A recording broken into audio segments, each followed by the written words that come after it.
का यांना? No ma'am. No no ma'am. का हो? येस का नो?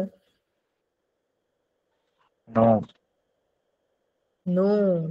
ते हो आणि नो सेमच साऊंड करतात. चला मुलांनो, जरा मला तुमचं इंट्रोडक्शन करून द्या. आपण बऱ्याचदा ह्याच्या आधी आम्ही बरेचदा भेटलो, पण तुमच्यापैकी बरेच लोक नवीन आहेत. भारती लोहार, सोपान नागरे आणि भावेश सोनावणे. तुम्ही पूर्वी कधी आला होतात का? मॅम नावं अजून बघण्यासारखी दोन मुलं जॉईन झालेले. एकाचं नाव जयेश आणि एक प्रद्युम्न.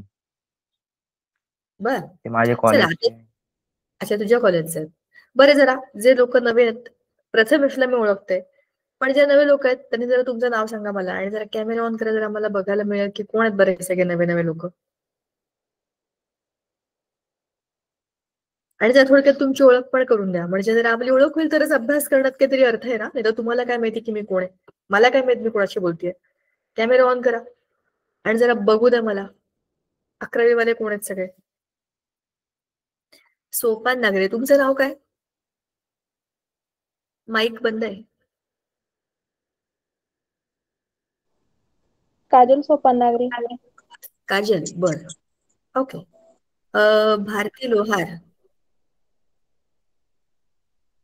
अरे तिने चुकून बंद करून टाकलं वाटतं. चुकून माईक बंद करायच्या ऐवजी मीटिंगच बंद केली वाटतं. फोनवर असं होतं बरेचदा. भारती लोहार, ऋतिका आणि भावेश सोनावणे. नवीन नवीन जर लोक जरा स्वतःच इंट्रोडक्शन करून द्या 2 मिनिटं. काय झालंय माहितीये का, आम्ही बराच अभ्यास केलाय. तुम्ही जे नवे लोक आज जरा मला कळू तरी देते कोण आहेत, त्यांना मला सांगता येईल ना की कुठपर्यंत अभ्यास तुम्हाला तुमचा करायचा आहे. चला अनम्यूट करा, कॅमेरा ऑन करा आणि पटकन स्वतःची माहिती द्या मला. How I would know. Hello ma'am, hello. माझं नाव खुशबू आहे. खुशबू, बर खुशबू बर, Lohar. Okay, all right, good. तू पण या प्रथमेश कॉलेजमध्ये आहेस का? हो, ओके, राष्ट्रीय विद्यालय. बर. ऋतिका.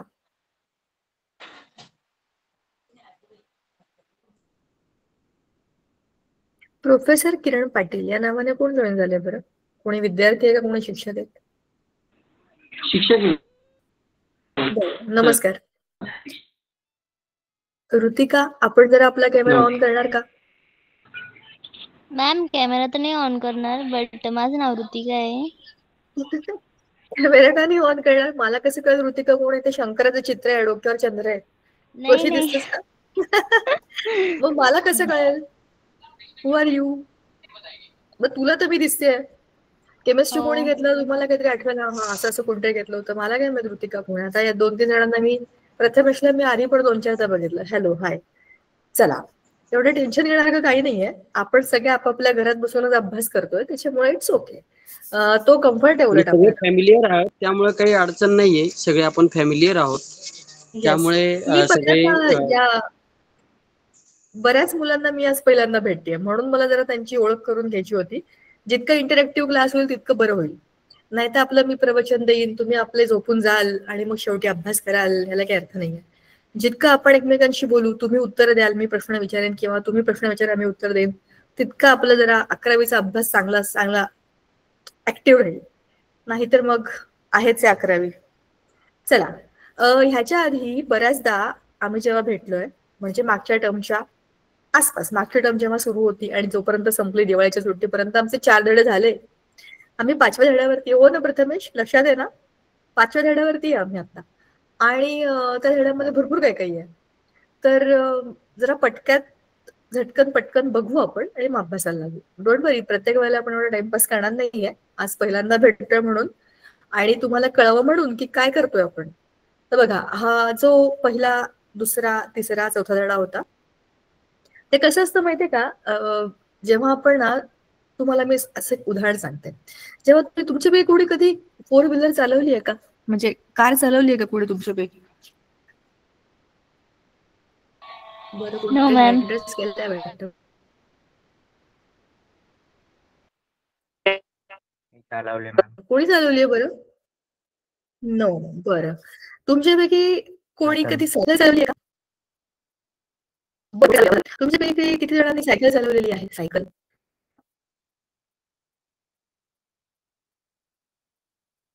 ओके, प्रथमेश, भावेश, ऋतिका, भारती, मुलींनो तुम्हाला सायकल येत नाही का? तुम्हाला स्कूटी येत असेल मी सांगते, पण सायकल काय माहिती नाही. नाही मॅम, सगळ्यांना आजकाल स्कूटी सायकल येते. येते ना.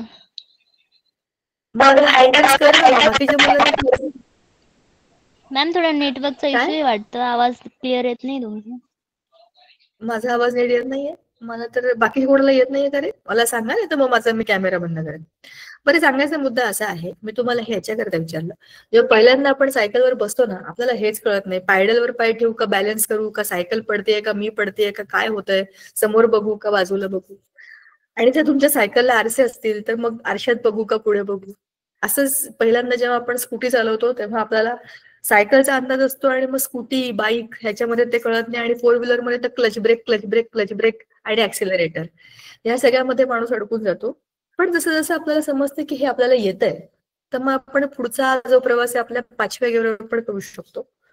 सांगायचा मुद्दा असा, मी हे तुम्हाला भयंकर उदाहरण याच्याकरता दिलं कारण की आपलं 11वीचं केमिस्ट्रीचं पुस्तकच असे पहिले 2-4 धडे असे आहेत ना की हे बॅलन्स करू का, ते बॅलन्स करू का, ते बघू का, ते बघू.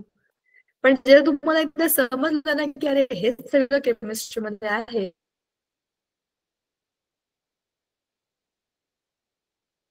तर पुढचे सगळे धडे सोपे आहेत. मग तुमची गाडी 5व्या स्पीडवर आरामात पडेल.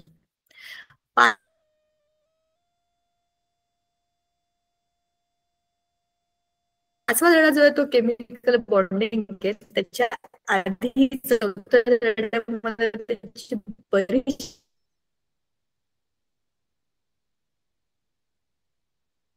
आधी इंट्रोडक्शनची सगळी माहिती झालेली आहे. केमिकल बॉन्डिंग याच्या स्ट्रक्चर हे सगळं आपण 8वी पासून करत आलोय. एक एक टप्पा आपल्या अभ्यासाचा वाढत गेला. केमिकल बॉन्डिंग मध्ये आपण त्यासाठी थेरीज होणार थोड्या elements combined by some other kind of chemical bonds and then they produce the compounds. मग ते जे काही कंपाऊंड असतात ते डायॲटॉमिक, ट्रायॲटॉमिक, पॉलिॲटॉमिक असे बरेच वेगवेगळ्या प्रकारचे असू शकतात. पण ते एकमेकांशी बॉन्डिंग करतात कसं? हा ऍटम आला आणि हा ऍटम आला आणि त्याचा बॉन्ड झाला असं नाही. असं नाही असू शकत. आणि त्याच्यावरती बेस्ट खूप साऱ्या थिअरीज आहेत. त्यातली पहिली जी होती ती होती ऑक्टेट रूल. तुम्हाला आठवतंय का आपण 10वी पर्यंत जे सगळा अभ्यास जो आहे ना आपला ऑक्टेटच्या भोवती फिरलाय, तेच हे octet rule. Every item tries to get the stable configuration of 8 in their life. सगळ्यांच्या आयुष्यामध्ये एकच बिचाऱ्यांच्या आयुष्यातलं ध्येय आहे, मला अष्टक पूर्ण करायचंय. तसं आपल्या आयुष्यात असतं ना ध्येय, मला माझं स्वतःचा चांगला जॉब पाहिजे, चांगली गाडी पाहिजे, चांगलं घर पाहिजे. ते आपल्या स्टेबिलिटीची definition. Why we all do all this? कशा करता आपण अभ्यास करतोय? 10वीची परीक्षा, 12वीची परीक्षा, हे हे सगळं करून करणार काय आपण? आपल्याला स्टेबिलिटी पाहिजे. त्याच्याकरता तुम्ही ही परीक्षा द्या, ती परीक्षा द्या, हा जॉब करा, बऱ्याच गोष्टी करतो आपण. सांगायचा मुद्दा stability is the final achievement. त्याच्याकरता सगळी धडपड आहे. मग आपले जे एलिमेंट्स आहेत ना पिरियॉडिक टेबल मधले, त्यांच्या आणि आपल्यामध्ये काहीच फरक नाही. जसे आपण तसे ते. एक मराठी वाक्य आहे, जे पिंडी ते ब्रह्मांडी. सी, आपल्या शरीरामध्ये ते सगळं आहे जे युनिव्हर्स मध्ये आहे. ते सगळे ऍटम्स आणि मॉलिक्युल्स कुठल्या ना कुठल्या फॉर्म मध्ये कशा ना कशा रूपामध्ये आपल्याशी कनेक्टेड. तर विचार करा, आपण जे जे काही करतो स्टेबिलिटीसाठी ते सगळं हे ऍटम्स आणि मॉलिक्युल्स करतात. त्यांच्यापैकी काही काही जे आहेत ते खूप डेडली आहेत, लाईक हॅलोजन्स. त्यांच्यापैकी काही काही आहेत ते हिरो मटेरियल्स, मेटल्स, घेऊन टाका माझ्याकडचे इलेक्ट्रॉन्स. आणि काही काही जे आहेत कार्बन सारखे, ते मल्टिपल गोष्टी करणारे बिझनेसमॅन आहेत, बरोबर ना? तर अशी व्हरायटी आहे आपल्या पिरियॉडिक टेबल मधल्या सगळ्या एलिमेंट्सची. आणि ते सगळे एलिमेंट्स काय करतात? केमिकल बॉन्डिंग करतात. तर आपण जे बोललो ना octet rule, every atom tries to get the stable configuration of 8, हा आहे ऑक्टेट रूल. इथून ह्या लेसनला सुरुवात झाली आहे, बरोबर की नाही? तर कॉसेल आणि Lewis approach to the chemical bonding हा काय होता की हा दोघांनी सांगितलं की बाबा अष्टक पूर्ण करण्याकरता हे सगळे बिचारे त्यांच्या आयुष्यामधली सगळी करणारी जी काही धडपड आहे ती सगळी अष्टक पूर्ण करण्याकरता चाललेली आहे. अष्टक म्हणजे ऑक्टेट. ते छोटे एलिमेंट आहेत ज्यांचा बिचारांचा जीवच छोटूस आहे, तर ते असं झेपणारच नाही. मग ते काय करतील? ड्युप्लेट. हायड्रोजनच्या कॅटेगरीमध्ये सगळे जे त्यांना 2 बस झाले, आम्हाला एवढंच ओझं पेलतं, त्याच्यावर जास्त मोठी बॅग आम्हाला झेपणार नाही, ते ड्युप्लेट कम्प्लीट करतात. पण जे थोडे मोठे आहेत ज्यांच्यामध्ये जास्त न्यूक्लिअर चार्ज आहे, म्हणजे त्याच्या न्यूक्लियसमध्ये जास्त वेट आहे, प्रोटॉन्स आणि न्यूट्रॉन्स असतील जरा ते वजनदार असेल की नाही, तर असे सगळे जे असतात ते कोण असतात? थोडेसे हेवियर, एलिमेंट्स, मग ते त्यांचं ऑक्टेट कम्प्लीट करतात. आता फॉर्मेशन ऑफ सोडियम क्लोराईड तुम्ही हे लहानपणी शाळेमध्ये पण केलेलं. त्याच्यामध्ये काय होतं, 281 आणि 287 अशा कॉन्फिगरेशन तुम्ही जर बघितलं, then the final thing what happens is sodium gives its electron. हा इलेक्ट्रॉन देऊन टाकला की what it becomes a positively charged. कोण बोलतोय रे मागे? कोणाच तरी माईक ऑन आहे. माझ्याशी बोलायचं नसेल तर माईक बंद करून टाका, नाहीतर मला तुमच्या घरातले सगळे सिक्रेट समजतील. तर and the second is chlorine. Chlorine is the halogen group मधला दुसरा एलिमेंट आहे. ठीक आहे, दुसऱ्या आवर्तातला म्हणजे सेकंड पिरियड मधला. आता ह्या क्लोरीनच्या इलेक्ट्रॉनिक कॉन्फिगरेशन 287 असं त्याचं आउटर मोस्ट शेल मधलं कॉन्फिगरेशन यायला पाहिजे. तसं त्याचा ॲटॉमिक नंबर आहे 17. So 17 how do we write? 1s2 2s2 2p6 3s2 3p5. हे कुठून आलं आता? हे आलं चौथ्या धड्यामधनं. 4th लेसन मध्ये हे सगळं झालेलं आहे की how to write the electronic configuration. त्याच्याकरता भरपूर असं ते एक सापसुळीसारखं एक असं डिझाईन आहे त्याच्यामध्ये. हा, तिथं पीफंड इक्वेशन, आववाव प्रिन्सिपल असं सगळं काही काही आहे. एकदा वाचा, मग तुम्हाला समजेल की हे असं कुठून आलं. तर 1s2 2s2 2p6 3s2 हे काय आहे? 1s2 म्हणजे फर्स्ट शेल, त्यातला एस शेल. त्याच्यामध्ये आणखीन आपल्याला क्वांटम नंबर्स पण होते चौथ्या धड्यामध्ये. प्रिन्सिपल क्वांटम नंबर, मग ॲझिम्युथल क्वांटम नंबर, मग स्पिन क्वांटम नंबर, बरोबर. असे टाईप ऑफ आणि मॅग्नेटिक क्वांटम नंबर असे 4 आपल्याला ऑलरेडी वरती दिलेले आहेत चौथ्या धड्यामध्ये. ते बघा, वाचा, मग तुम्हाला समजेल की हे सगळं काय चाललंय. आता फर्स्ट शेलमध्ये फर्स्ट 1s शेलमध्ये 2 इलेक्ट्रॉन असतात. तुम्ही जगातला कुठलाही एलिमेंट काढा आणि त्याच्या ॲटॉमिक स्ट्रक्चरला बघा, 1s2 एवढंच राहणार आहे, 2s2 एवढंच राहणार आहे. कारण एस शेलची कॅपॅसिटी 2च इलेक्ट्रॉन. 1s घ्या, 2s घ्या. S shell is a spherical shell, बरोबर. त्याची कॅपॅसिटी 2 इलेक्ट्रॉनचीच आहे. मग पी शेलची capacity, maximum capacity is of 6 electron. त्याच्यामध्ये 6च इलेक्ट्रॉन बसतात. हे इलेक्ट्रॉनिक कॉन्फिगरेशन मी रिवाइज करते कारण ते मागच्या धड्यामध्ये होतं. आता क्लोरीनकडे आउटर मोस्ट शेलमध्ये आहेत 7 electron. It wants to complete its octet. So what it will try to do? ह्याच्याकडचे इलेक्ट्रॉन स्वतःकडे खेचून घेईल, बरोबर. So it will become a negatively charged anion. So positive and negative will be attracting each other. त्याला आपण काय म्हणतो? Electrostatic force of attraction. परस्पर भिन्न आकर्षण बल, पॉझिटिव्ह निगेटिव्ह, धन आणि ऋण प्रभारित वस्तू एकमेकांना आकर्षित करतात आणि आयनिक बॉन्ड फॉर्म होतो. ही थिअरी आहे आपल्या ऑक्टेट रूलची. हे कशाच्या बाबतीमध्ये आहे? आयनिक बॉन्डच्या बाबतीत. दुसरा एक बॉन्ड आपण शिकलो होतो कार्बन नावाच्या एका स्पेशल माणसाच्या बाबतीत, तो होता कोव्हॅलेंट बॉन्ड. कोव्हॅलेंट बॉन्ड मध्ये लोक काय करतात? शेअरिंग करतात. हा कार्बन तो कार्बन एकमेकांवर ओव्हरलॅप करतील त्यांचे शेल, ह्याचा एक इलेक्ट्रॉन ह्याचा एक इलेक्ट्रॉन, ते एकमेकांना सामायिक करतात. तुझं पण माझं पण. Sharing is caring. दोघंही सुखी. दोघांचा आपला त्या शेल मधल्या 2 इलेक्ट्रॉनची कॅपॅसिटी संपली. They are happy. करेक्ट. आता आपल्याला वरती आयनिक कंपाऊंड्सच्या मध्ये आणखीन एक पिल्लू याच्यात सोडलंय ह्या धड्यामध्ये. ते कुठलं होतं? Crystal lattice. क्रिस्टल लॅटिस म्हणजे मी मागच्या वेळेला हा लेसन झालाय, हा पार्ट झालाय, त्याच्यात मी सांगितलं होतं की काही काही सॉलिड्स जे आहेत ते त्यांच्या क्रिस्टल फॉर्म मध्ये असतात. जसे की sodium chloride, sugar, sodium chloride आपलं मीठ, पाण्यामध्ये विरघळून त्याचं सॅच्युरेट सोल्युशन बनवायचं आणि त्याला उन्हामध्ये वाळायला ठेवायचं. आपोआप त्याचे क्रिस्टल्स बनतात आणि त्याचे छान असा जो आहे ना क्युबिकल शेप असा दिसतो. आणि तुम्हाला एकदम छोट्या छोट्या मायन्यूट क्रिस्टल्स नीट बघायचं असेल तर तुम्ही मायक्रोस्कोप खाली पण ते बघू शकता. तर अशी जी रचना असते, एका ॲटमच्या भोवती specific amount of atom and then they become the crystals, त्याला म्हणतात क्रिस्टल लॅटिस. ठीक आहे.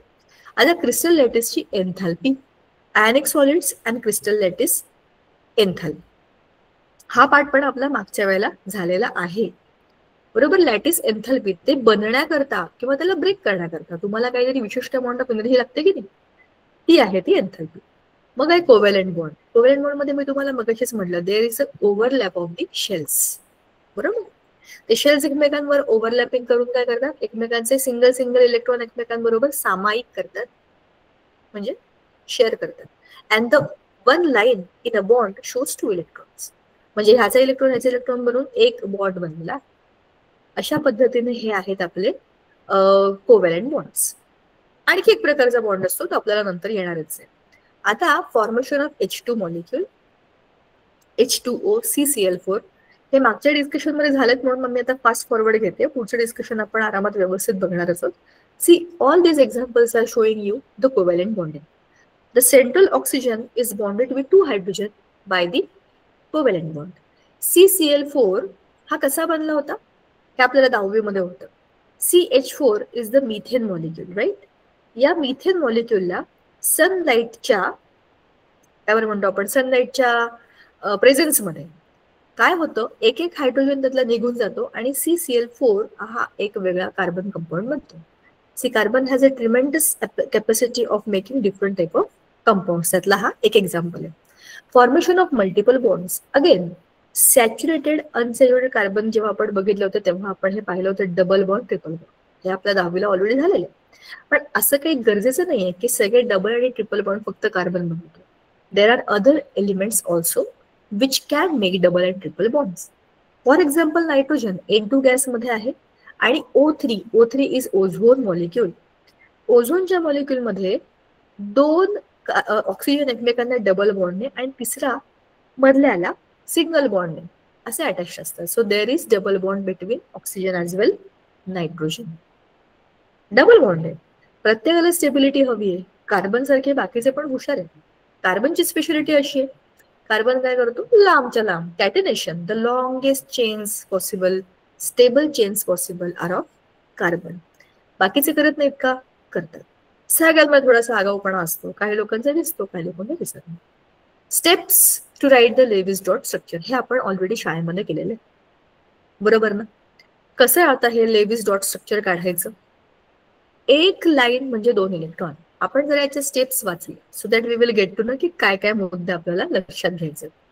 आपण प्रथमेश आपलं हे नाही झालंय ना, steps to write the Lewis dot structures.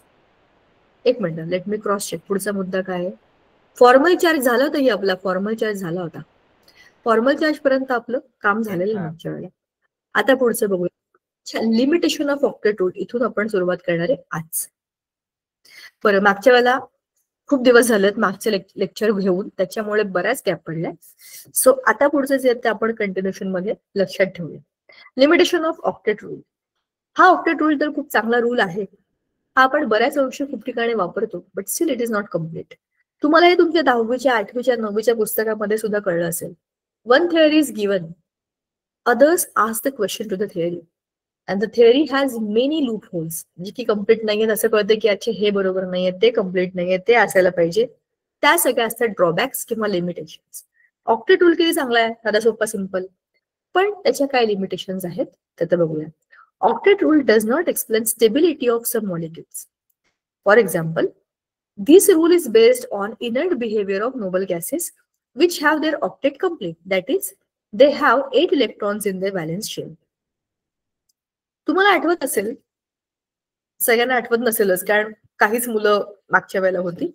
मी जेव्हा पिरियडिक टेबल ह्याच्या वेळेला कम्पेअर करण्याकरता सांगितलं होतं, पिरियडिक टेबल मधला जो 18th ग्रुप आहे ना, ज्याला आपण म्हणतो Nobel group, 18th group, vertical last group, त्याच्या पलीकडे काही नाही, पिरियडिक टेबल संपतं. तो जो ग्रुप आहे ना, तो group is the group of wow people. आता हे असं आहे, प्रत्येकाला आपल्या आयुष्यामध्ये एखादा वाव माहिती असतो. काय मस्त आहे ती ताई, मला तिच्यासारखं व्हायचं. काय मुलांना वाटतं काय तो दादा भारी आहे ना, त्याला हे पण येतं, त्याला ते पण येतं, ते मला त्याच्यासारखं व्हायचंय. ते वाव लोक असतात आपल्या आयुष्यातले. आपल्याला त्यांच्यासारखं व्हायचं असतं. जेव्हा आपण लहान असतो तेव्हा, मोठे असतो तेव्हा ते वाव लोक बनत जातात. शेवटी थोडक्यात काय आहे, everybody wants to be like somebody. Periodic table मधल्या प्रत्येक पिरियड मधला शेवटी जो वाव आहे ना, त्याला प्रत्येकाला त्याच्यासारखं व्हायचं. हायड्रोजनला हेलियम सारखं व्हायचंय, लिथियम, बेरिलियम, बोरॉन, बिरॉन ह्या सगळ्यांना त्यांच्या रांगेतल्या जो काही नोबल गॅस आहे त्याच्यासारखं व्हायचं. नोबल या शब्दाचा अर्थ आहे नोबल, ग्रेट असतात ते एकदम नोबल असे एकदम पुण्य आत्मे असतात. ते पुण्य आत्मे ते कोणाच्या भानगडीत पडतात, त्यांना कोणी डिबसलं तरी पण ते माफ करतात, जावं ते छोटा आहे म्हणून सोडून देतात. ते कोणाशीही स्वतःहून रिॲक्शन करत नाहीत. रिॲक्शन करायला त्यांना भाग पाडलं तरीही रिॲक्शन करत. असे लोक कोण असतात सांगा बरं मला? जे जन्माला येण्याच्या आधीच स्टेबल असतात ते सगळे लोक. ते कशाला उगाच विनाकारण बाकी सगळ्या फालतू गोष्टी करतील? त्यांचं स्टँडर्ड वेगळं आहे ना. मग त्या स्टँडर्डला मॅच होण्याकरता बाकी सगळ्यांची धडपड चाललेली आहे. सो ते जे नोबल गॅस कॉन्फिगरेशन आहे that is the level of achievement of every element in that particular respective period. पहिल्यापासून 7व्या ग्रुप पर्यंतच्या सगळ्यांना त्या आठव्यासारखं व्हायचं. असं आपल्या वर्गात पण असो ना कोणतरी, आई सांगते बघ ती हे पण करते, ते पण करते, ते पण करते, ते पण करते, कशाला करते काय माहिती, आपल्या डोक्यात ताप होतो, पण ती वाव असते आणि त्याच्यासारखं व्हावं असं बऱ्याच लोकांना वाटत असतं. आता it is very useful to explain the structures and stability of organic molecules. Organic molecules कोण असतात? Specifically all those molecules which are having carbon and hydrogen, hydrocarbons. सोप्या शब्दात aromatic असतील, aliphatic असतील, कोणतेही असतील. aromatic molecules स्टेबिलिटी करता हा रूल बरोबर युजफुल आहे. However, there are many molecules whose existence cannot be explained by the octet theory. पण असे खूप सारे मॉलिक्युल आहेत ज्याच्यामध्ये ऑक्टेट रूल फॉलो होत नाही. मग काय? The central atoms in those molecules does not have 8 electrons in their valence shell and yet they are stable. Example, BeCl2, PF5, etc. Such molecules can be categorized as having more than or less than 8 electrons. बरोबर की नाही? बघा आता काय चाललंय, incomplete octet, expanded octet किंवा odd electrons. आता आपण एक एक बघूया बरं का. Molecules with incomplete octet, BF3 मध्ये बोरॉन, इकडे F F F असं आपण जर त्याचं स्ट्रक्चर काढलं as per the molecular formula we can draw BF3 in this way. हा आपला आहे BF3. आता आपल्याला ऑक्टेट रूल काय सांगतो? 1 line is equal to 2 electrons. These are 3 lines, which means 6 electrons. आता ह्या बिचाऱ्या बोरॉनच्या बॉन्डिंग मध्ये 6 इलेक्ट्रॉन आहेत. दिस इज इनकम्प्लीट ऑक्टेट. असंच बेरिलियम डायक्लोराइड, BeCl2, BE मध्ये इकडे Cl इकडे Cl, फक्त किती झाले? 2. म्हणजे किती झाले? 4 इलेक्ट्रॉन. म्हणजे इनकम्प्लीट ऑक्टेट आहे. In these covalent molecules, the central atom, boron, beryllium, lithium, have less than 8 electrons in their valence shell, but they are stable. तरी पण हा स्टेबल आहे. 8 नाही तरी पण स्टेबल आहे. Lithium in LiCl has only 2 electrons. Be in BeCl2 has 4 electrons, while B in BF3 has 6 electrons. आपण आता जो काढला तो. मग ह्याचं एक्सप्लेनेशन आपला ऑक्टेट रूल देत नाहीये. That is why this is a question की यांचं काय बरं मग? What about them? Next group, molecules with expanded octet. 8 पेक्षा कमी असलेले तर सुखी आहेत. 8 पेक्षा जास्त असलेले आहेत का? आहेत ना. SF6 बघा, सेंट्रलला आहे सल्फर आणि 6 फ्लोरीन. असा सेंटरला P म्हणजे पोटॅशियम आणि आजूबाजूला Cl म्हणजे chlorine. H2SO4 have more than 8 electrons around the central atom. म्हणजेच काय? अशा कंडिशन मध्ये आपल्या सेंट्रल ॲटमच्या आजूबाजूला, कारण बघा ना, बॉन्ड 1 2 3 4 5 6 6 बॉन्ड म्हणजे 12 इलेक्ट्रॉन. 8 पेक्षा 4 जास्त, तरी पण हा स्टेबल आहे. आता म्हणजेच काय, ही जी थिअरी आहे ही इनकम्प्लीट आहे. बरोबर. PCl5 ह्याच्यामध्ये 10 इलेक्ट्रॉन्स आहेत. H2SO4 हे तर बघा, हे काय आहे, आपण ठिपक्यांची रांगोळी काढली ना दिवाळीला, तसं स्ट्रक्चर आहे. सल्फर मध्ये इकडे ऑक्सिजन, इकडे ऑक्सिजन, हाइड्रोजन हाइड्रोजन, वरती 2 खाली 2. अरे भाई ये क्या है? सल्फर के तो बारे में सोचो जरा. 1 2 3 4 5 6 6 बॉन्ड, त्यात पण डबल डबल सिंगल सिंगल. हे काय स्ट्रक्चर आहे? हे H2SO4 चे स्ट्रक्चर आहे आणि तरी पण डिस्टेबल. म्हणजेच 12 बॉन्ड, 6 बॉन्ड म्हणजे 12 इलेक्ट्रॉन H2SO4 मध्ये सेंट्रल सल्फर ॲटमच्या भोवती आहेत, तरी पण हा स्टेबल. मग ह्याचं एक्सप्लेनेशन आपलं ऑक्टेट रूल देत नाही, म्हणजेच तो काय आहे? क्वेश्चनेबल आहे. बरोबर की नाही? Odd electron molecules. आता ही थर्ड कॅटेगरी आहे. सम मॉलिक्युल्स लाईक NO म्हणजे नायट्रिक ऑक्साइड and NO2 म्हणजे nitrogen dioxide do not obey the octet rule. Both N and O atoms have odd number of electrons. Nitrogen आणि oxygen. आता नायट्रोजनचा बघा, hydrogen, helium, lithium, beryllium, boron, carbon, nitrogen, atomic number आहे 7. नायट्रोजनचा atomic number जर 7 असेल तर त्याच्या first shell मध्ये आपण ते इलेक्ट्रॉनिक कॉन्फिगरेशन देऊया 1s2 2s2 आणि 2p किती होतील सांगा बरं मला. 7 वजा 4, 7 वजा 4 किती झाले? 3 ना, बरोबर. हे झालं इलेक्ट्रॉनिक कॉन्फिगरेशन ऑफ नायट्रोजन. हे तुम्हाला कळतंय ना का मी एकटीच अभ्यास करते? आहात की नाही जागेवरती, का झोपी गेलात? प्रद्युम्न पण आलाय, प्रद्युम्न. तू सीआयडी मध्ये आहेस का प्रद्युम्न?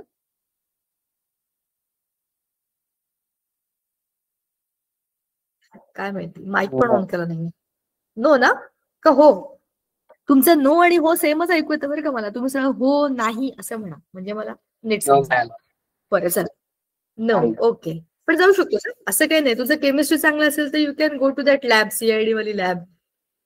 कोण आहे तो त्यातला डॉक्टर मला माहित नाही, पण मी फार ऐकलंय सीआयडी बद्दल. ठीक आहे, तर हा सी हिअर. आता या परत नायट्रोजन वरती. नायट्रोजनच्या आउटर मोस्ट शेल मध्ये आता सेकंड शेल मध्ये इलेक्ट्रॉन किती आहेत? 5. 5 इलेक्ट्रॉन. आपण नायट्रोजनला कसं लिहू शकतो? n is at the centre. 5 electron 1 2 3 4 आणि 5. 5 झाले. आता आपल्याला बॉन्डिंग करायचंय. ह्याच्या एका आणि एका अशा बॉन्डमध्ये आपण असं घेऊया, हा एक इलेक्ट्रॉन आणि हा दुसरा इलेक्ट्रॉन. म्हणजे स्टार सारखे दिसतात ना, हा एका ऑक्सिजनचा आहे आणि हा दुसऱ्या ऑक्सिजनचा आहे. या दोघांचं बॉन्डिंग झालं की काय होतं? इथे एक सिंगल बॉन्ड तयार होतो जो इथे दिसतो, खाली एक सिंगल बॉन्ड तयार होतो जो खाली दिसतो. मग उरले किती? हे 3 ऑड इलेक्ट्रॉन दिसतात तुम्हाला इकडे वर आणि 2 खाली. म्हणजेच काय झालंय, ह्याच्यामध्ये ऑड इलेक्ट्रॉन आहे. 4 पण नाही, 3 आहेत. The observed shape and geometry of a molecule cannot be explained by the octet rule. एखाद्या मॉलिक्युलची जॉमेट्री कशी आहे हे कळत नाही ना. 8 इलेक्ट्रॉन आहेत का आहेत, नाही आहेत का नाही आहेत, कमी जास्त किती हे काउंट करू शकतो, पण त्याचा शेप कसा, दॅट यू कॅनॉट व्हिज्युअलाइज. तुम्हाला त्याचं काहीच एक्सप्लेनेशन त्याच्यामध्ये नाहीये. The octet rule fails to explain the difference in the energies of molecules, though all the covalent bonds are formed in a identical manner, that is, by sharing a pair of electrons. The rule fails to explain the difference in reactivity of different molecules. बरोबर आहे ना. फक्त octet complete करण्याकरता त्यांनी त्यांचं bonding केलं एवढं म्हणून गोष्ट संपत नाही ना. काही लोक दुसऱ्यांपेक्षा रिएक्टिव्ह कसे, एखादा बॉन्ड ब्रेक करून नवा बॉन्ड बनला कसा, ह्याचं पण एक्सप्लेनेशन आपला ऑक्टेट रूल देत नाहीये. म्हणून this is the first primitive theory of chemical bonding, but it has few flaws.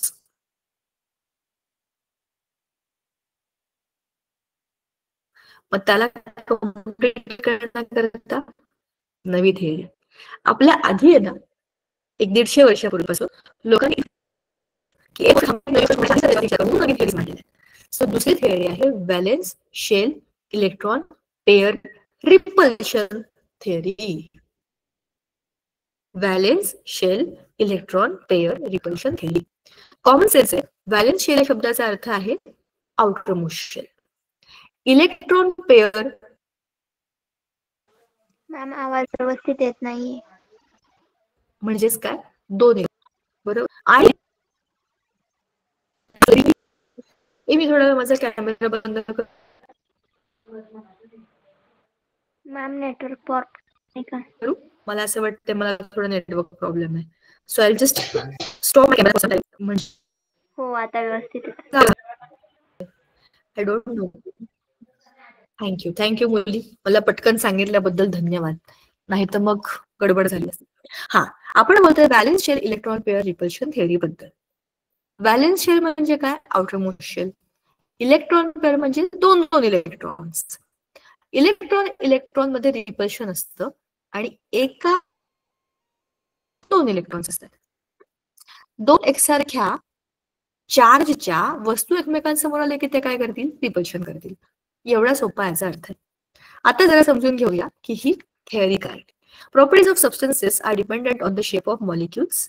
म्हणजेच काय, मॉलिक्युलचा शेप हा त्यांच्या प्रॉपर्टीज सांगण्याकरता मदत करतो आपल्याला. जसं तुमच्या लक्षात असेल तर मागच्या वर्षी आपण डायमंडचा आणि ग्रॅफाइटच्या शेप बद्दल बोललो होतो. Diamond is a 3-dimensionally slightly triangular cum oval शेपचा एक कार्बनचा मॉलिक्यूल, बरोबर असं म्हणतात. आणि दुसरं ग्रॅफाइट कसं आहे, ग्रॅफाइट एकमेकांवरती रचलेल्या अशा एकावरच्या एक अशा पट्ट्या पट्ट्या आहेत कार्बनच्या. हे त्यांचे शेप आहेत ना. There is a difference in shape. म्हणजेच काय, एखाद्या वस्तूची प्रॉपर्टी ही त्याच्या शेपवरती अवलंबून असते. मॉलिक्यूलच्या शेपवरती पण त्याच्या प्रॉपर्टीज अवलंबून असतात. So Lewis concept is enable to explain the shapes of the molecule. लेविसने त्याच्या पूर्ण ज्या काही इलेक्ट्रॉन डॉट स्ट्रक्चर जे होतं वरचं आपलं ऑक्टेट रूलचं, त्याच्यामध्ये आपल्याला शेप बद्दल काही सांगितलेलं नाहीये ना. Shapes of all molecules cannot be describe completely by any single theory. म्हणजे एका थिअरीमुळे तुम्ही नाही सांगू शकत की हा चपटा आहे, गोल आहे, त्रिकोणी आहे. That cannot be explained. One of the popular models used earlier to predict the shapes of covalent molecules is the valence shell electron pair repulsion theory proposed by Sidgwick and Powell. हे दोघं महान व्यक्ती ज्यांनी सांगितली की electron shell electron pair repulsion ही एक theory आहे ज्याच्यावरून तुम्ही त्यांचं शेप आणि स्ट्रक्चर सांगू शकता. It is based on the basic idea that the electron pairs on the atoms shown in the Lewis diagram repel each other. In the real molecule, they arrange themselves in such a way that there is minimum repulsion between them. The arrangement of electrons is called as electron pair geometry, and these pairs may be shared in a covalent bond or they may be lone pairs. आता हे काय आलंय तर नवीन हे lone pair, काय सांगताय तुम्ही आम्हाला? मुलांना हे असं आहे बघा, एक तुम्हाला आपण एक्स नावाचा एक ऍटम काढूया आणि त्याच्यामध्ये इलेक्ट्रॉन्स काढूया. 1 2 3 4 आणि 5.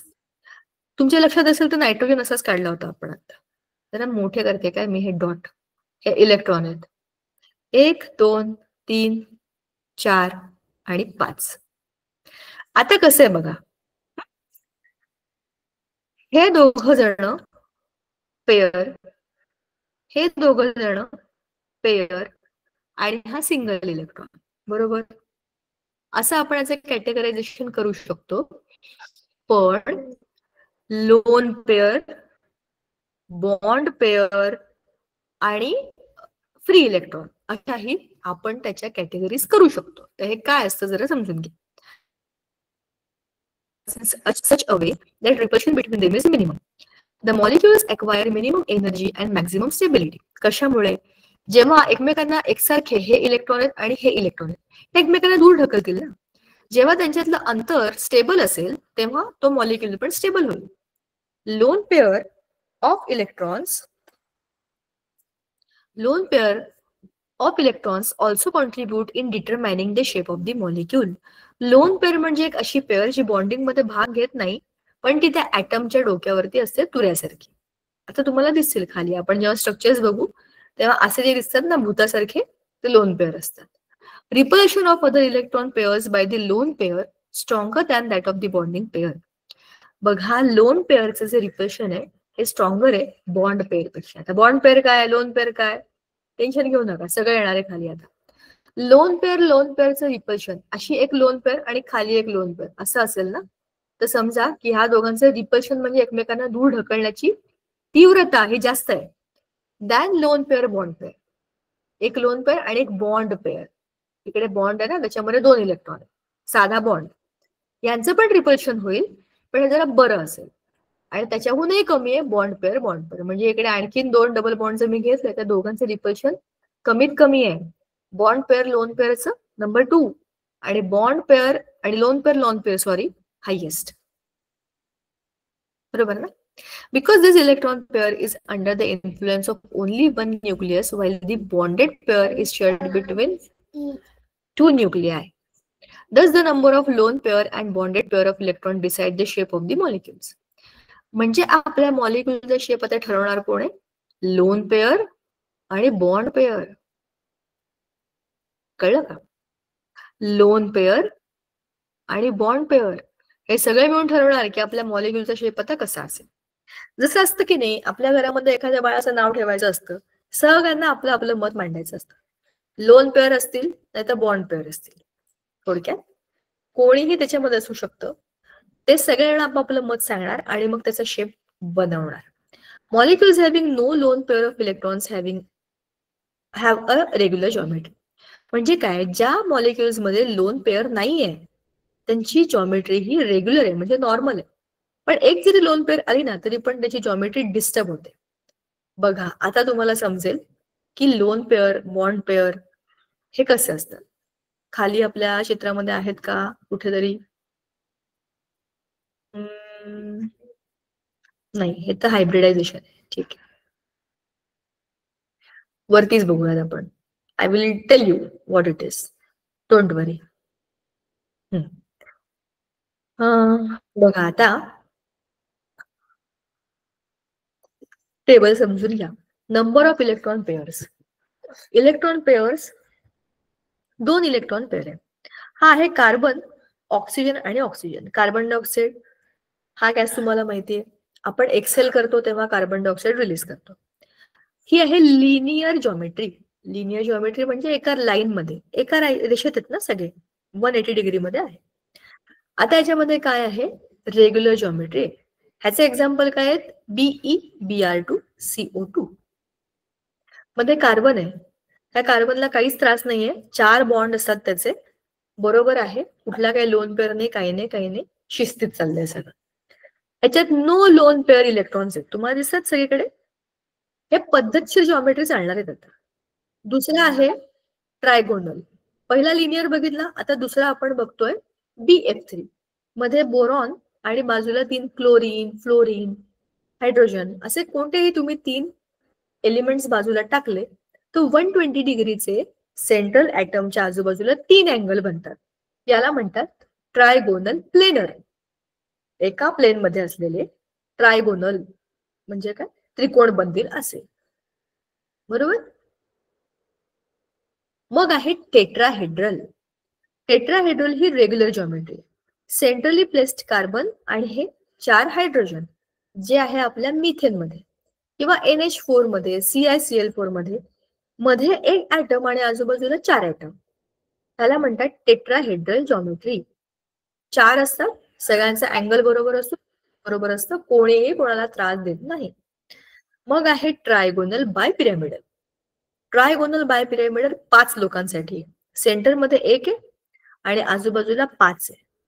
मग ते एकमेकांना असे अरेंज करतात की ट्रायगोनल पण असतात आणि पिरॅमिडल पण असतात. पिरॅमिड शेप माहितीये का तुम्हाला? पिरॅमिड, ते गाधाचे पिरॅमिड असे असतात ना, असे.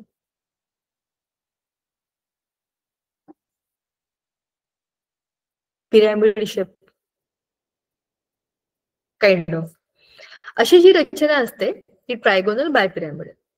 ऑक्टाहेड्रल, एक वर्टिकल, दुसरा हॉरिझॉन्टल आणि तिसरा त्याला परपेंडिक्युलर. XYZ ऍक्सिस वरती 3 त्याचे ऑर्बिटल्स असतात. त्याला म्हणतात ऑक्टाहेड्रल, म्हणजे 6 बॉन्ड्स. बघा 6 6 6. सेंटरला जो लाल लाल ऍटम आहे त्याच्या भोवती हे 6 पांढरे पांढरे गोळे आहेत ना, ते काय आहेत आपले ऑक्टाहेड्रल जॉमेट्री. ही सगळी आहे नॉर्मल जॉमेट्री. ह्याच्यामध्ये एकालाही लोन पेअर नाहीये, त्याच्यामुळे ते काय आहेत, जसे आहेत तसे व्यवस्थित आहेत. आता बघा, geometry of some molecules having 1 or more long नाहीये, लोन पेअर. लोन पेअर असलेल्या आता आपण खाली जे काही ऍटम्स आपलं मॉलिक्युल्स बघतोय त्याच्यात तुम्ही बघा, वरती आपली लिनियर जॉमेट्री होती ना CO2 ची, मध्ये कार्बन होता, इकडे ऑक्सिजन आणि इकडे ऑक्सिजन, आणि अँगल किती होता 180 डिग्री. आता SO2 मध्ये प्रॉब्लेम काय आहे, सेंटर मध्ये सल्फर आहे. सल्फरला लोन पेअर आहे. लोन पेअर म्हणजे काय, त्याच्या डोक्यावरती एक तुरा आहे. ज्यांच्या डोक्यावर तुरा आहे ते जरा 1.5 शहाणे असतात. म्हणजे काय असतात, त्यांच्याकडे जास्त रिपल्शन असतं ना. बाकीचे त्यांच्याकडे ऑलरेडी 2 इलेक्ट्रॉनचे एक एक्स्ट्रा पेअर आहे. एक्स्ट्रा पेअर असलेले लोक ते एक्स्ट्रा निगेटिव्ह आहेत. हे असतील तर आजूबाजूच्या लोकांना ढकलणार नाहीत का ते? विचार करा, आपली एक टीम आहे, आपण सगळे एक्सेल खेळतो, आपण बरोबर आहोत की नाही एकमेकांच्या. आपल्या टीम मध्ये एक जरी जास्तीचा हुशार मुलगा आला तर तो काय करतो, आपल्याला डिस्टर्ब करून टाकतो की नाही. किंवा एक जरी मंद आला तरी पण तो आपल्याला डिस्टर्ब करून टाकतो की नाही. आपल्यापेक्षा तो वेगळा असतो. लोन पेअर ही वेगळी पेअर आहे, त्याच्यामध्ये ऑलरेडी 2 जणांचा गट आहे, ते एकमेकांच्या बरोबर आहेत आणि ते दोघंही निगेटिव्ह आहेत, कारण इलेक्ट्रॉन इलेक्ट्रॉन आहेत. मग ते आजूबाजूला असले तर बाकीच्या लोकांना ढकलणार नाहीत का ते? मग हा अँगल 119.3 डिग्री सेल्सिअस होतो आणि शेप होतो बेंट. वरती होतं लिनियर, आता काय बेंट. क्यों भाई? एक लोन पेयर की वजह से. आता दुसरं, आता इथे वरती काय दिलंय टेबलमध्ये? Number of lone pair 1. हा, बॉन्ड पेयर 2 दिसतात आपल्याला. आता खाली बघा, ह्याच्यामध्ये पण लोन पेयर 1 ट्रायगोनल बायपिरॅमिडल. आता हा अँगल 120 होता की नाही, हा कमी झाला आणि झाला 106.7. ढकललं त्यांनी ह्या बॉन्ड्सला आणि त्याचा अँगल बदलून टाकला. 2 लोन पेयर असतील, 2 लोन पेयर, तर काय विचारूच नका. इकडे एक लोन पेयर, इकडे एक लोन पेयर. लोन पेअरचं रिपल्शन हे सगळ्यात जास्त आहे, आपण वरतीच बघितलं. म्हणजे हे दोघं पण एकमेकांना ढकलतील आणि खालच्यांना पण ढकलतील आणि तो अँगल होईल 104.5 डिग्रीज. अशा पद्धतीने खाली तुम्ही आलात तर आपला ऑक्टाहेड्रल पाहिजे की नाही? 4 आणि मध्ये 5, नाही टेट्राहेड्रल जॉमेट्री. पण आता ही काय झाली? सीसॉ. बघा ना, इकडे एक बसलाय, इकडे एक बसलाय, वर खाली सीसॉ खेळतो की नाही आपण गार्डन मध्ये, तेच आहे. 2 लोन पेअर असलेल्या लोकांचं टी शेप झाला, टी शेप. विचार करा, लोन पेअर असल्यामुळे हे किती एकमेकांना लांब लांब ढकलतात. आता आपण 5, आपल्याला वरची जॉमेट्री आपली 5ची जी होती की नाही, ती डिस्टर्ब झाली आता आणि झाली स्क्वेअर पिरॅमिड. आणि त्याच्यातले पण 2 लोन पेअर असतील तर स्क्वेअर प्लेनर. थोडक्यात काय आहे, आपली जी अरेंजमेंट आहे ती डिस्टर्ब करण्यासाठी लोन पेअर येतात. म्हणजेच काय, ही जी थिअरी आहे ना, ही आपल्याला काय सांगते की 3 डायमेन्शनल स्पेस मध्ये आपल्या मॉलिक्युलचं स्ट्रक्चर कसं असेल. प्लेनर असेल, पिरॅमिडल असेल, बेंट असेल, लिनियर असेल. हे सगळे शब्द आपल्याला काय सांगतात की 3 डायमेन्शन मध्ये आपला मॉलिक्यूल कसा दिसेल. बरोबर? नुसतं ऑक्टेट कम्प्लीट केलंय का, नाही केलंय का, तेवढं नाहीये, पण तो स्पेस मध्ये कसा दिसेल हे आपल्याला याच्यावरून कळतं. The VSEPR theory is therefore able to predict and also explain the geometry of large number of compounds, particularly the P block elements. P block elements कोणते रे? S ब्लॉक म्हणजे आपले मेटल्स, D ब्लॉक म्हणजे मधले transition आणि P block हा periodic table मधला एक अजीबोगरीब ब्लॉक आहे. तुमच्या लक्षात आहे का पी ब्लॉक मध्ये काय काय असतं? सांगा बरं जरा मला. तुम्ही आता 10वी पास झालात काहीच महिन्यापूर्वी. पी ब्लॉक मध्ये कोणते कोणते एलिमेंट्स असतात जरा सांगा बरं मला. मेटल्स असतात का नॉन मेटल्स असतात? काय काय आठवते पी ब्लॉक बद्दल? झोपेतून जागे व्हा आणि पटकन सांगा कोणीतरी, कोणीही सांगा.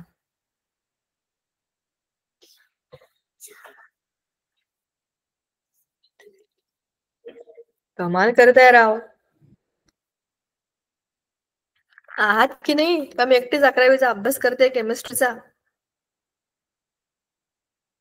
10वीला होता ना तुम्हाला आधुनिक आवर्त सारणी, आठवतोय का हा धडा? लेसन नंबर 2 हो ना? सेकंड लेसनच होता. हा, मग कोणते कोणते ब्लॉक होते त्याच्यामध्ये? SPDF होते, आठवतंय का? मेटलॉइड्स होते, शाबाश. ब्लॉक मध्ये मेटलॉइड होते, शाबाश. अजून काय काय होतं? Noble gases. शाबाश, क्या बात आहे. अजून सगळे नॉन मेटल्स ना. पी ब्लॉक मध्ये मोस्टली सगळे नॉन मेटल्स आहेत, करेक्ट ना?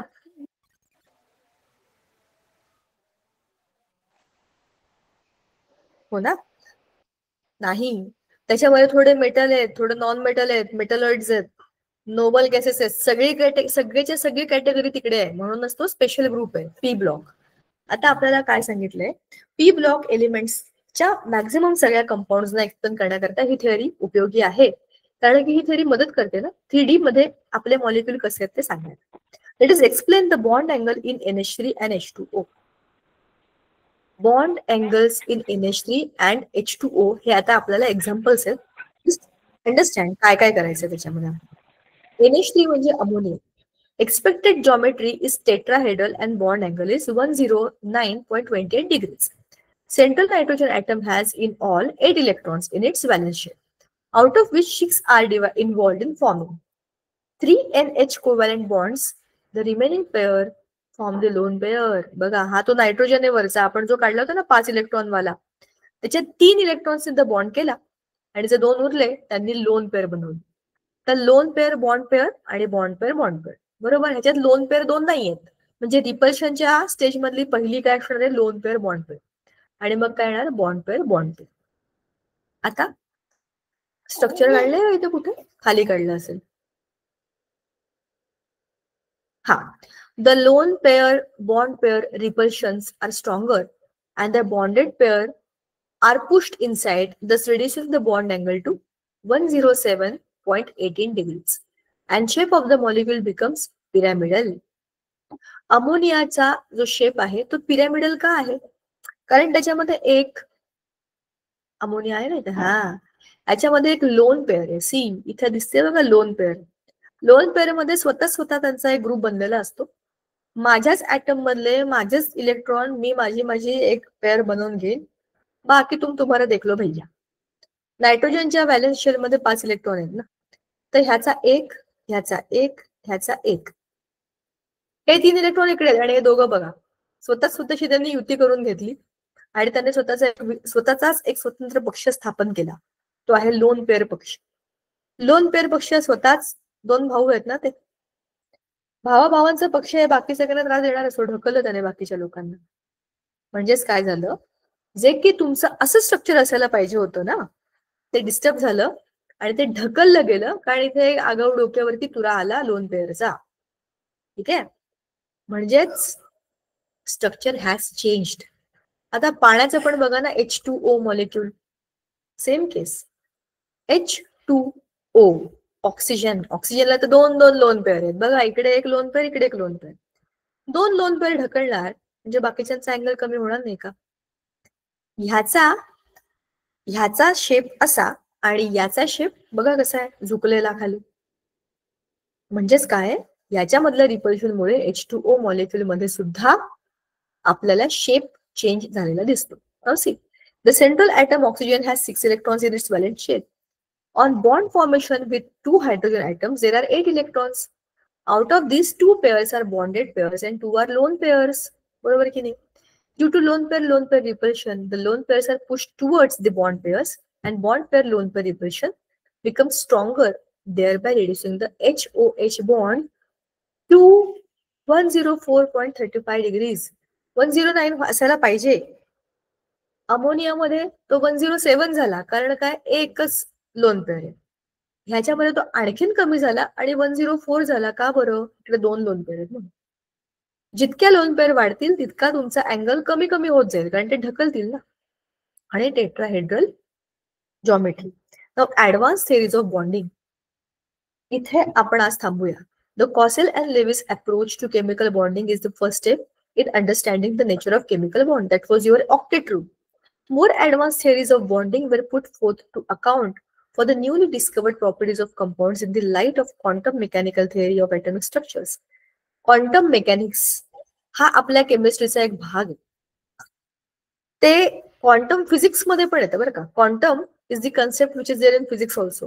पण आपण आता ह्याच्यामध्ये बघतोय की ॲटॉमिक स्ट्रक्चर मध्ये क्वांटम थिअरी कशी मदत करते.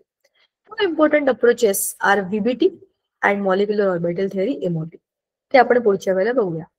सोप्या आहेत, मस्त आहेत आणि इंटरेस्टिंग आहेत. तुम्हाला फार मजा येईल जर तुम्हाला हे समजलं तर. याच्यामध्ये तुम्हाला इमॅजिन करवणार पण नाही की कुठून याच्या डोक्यामध्ये या गोष्टी आल्या असतील. असं याची पॉवर अशी होईल, त्याची एनर्जी तशी होईल, बॉन्डिंग असं होईल, असं करून करून ह्यांनी काय काय शोधून काढलंय बघ. आणि त्याच्यावरती एक्सप्लेनेशन पण दिलंय की ह्या मॉलिक्युलचं असं, ह्या मॉलिक्युलचं असं, असं करून त्यांनी ह्या 2 थिअरीज एक्सप्लेन केलेल्या आहेत, MOT आणि VBT, व्हॅलेन्स बॉन्ड थिअरी आणि molecular orbital theory. I think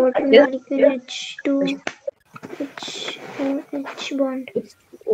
हा, H बॉन्डिंग, हायड्रोजन बॉन्डिंग. हे झाल्यावरती काय आहे आपलं, डायपोल मोमेंट. ह्या सगळ्या आपल्या ह्या थिअरीजला कॉम्प्लिमेंटरी गोष्टी आहेत. ठीक आहे, चला आपण आज थांबूया आणि पुढच्या वेळेला या धड्याच्या पुढच्या पार्टकडे जाऊया. ह्या 2 थिअरीज आपण पुढच्या 2 ते 3 लेक्चर्स मध्ये आपलं हे होपफुली संपून जाईल लेसन. ठीक आहे, चला आज थांबूया आपण इकडे. Thank you for patiently listening.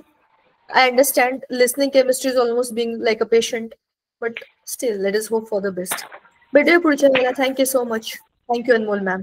Bye मुलांनो. Bye ma'am. Good night. Good night.